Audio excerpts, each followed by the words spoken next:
Morning ঝটপট করে আগে ব্রেকফাস্টটা সেরে নিচ্ছি বিকজ বাড়িতে আজকে অনেক কাজ আছে। মিড মর্নিংয়ে খেয়েছিলাম ম্যাঙ্গো, বিকজ ম্যাঙ্গো আমার ভীষণই প্রিয়। আর রেডি হয়ে গেছি। রেডি হয়ে কোথায় যাচ্ছি? ফুল ব্লগ যদি দেখে না থেকো অতি অবশ্যই এক্ষুনি আমার নামের নিচে যে লিঙ্কটা আসছে সেখানে ক্লিক করে দেখে এসো। ওয়েদারের কথা নতুন করে কিছুই বলার নেই। মেঘ তো সকাল থেকেই করে আসছে, কিন্তু বৃষ্টির একদমই ছিটে ফোঁটা নেই।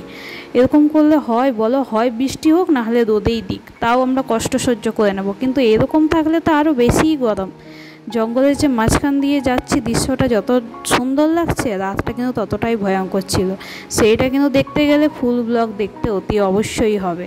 তারপরেই এসছিলাম যেখানে, সেটা হচ্ছে এরগোদা দিশম মোড়েতে। জানি তোমরা ফুল ব্লগ দেখবে না, তাই মিনি ব্লগেই একটু করে শেয়ার করে দিই। এসছিলাম জায়ের বাড়ি, এখানে আমার যা কাজের সূত্রে থাকে, তো সেখানেই এসছিলাম।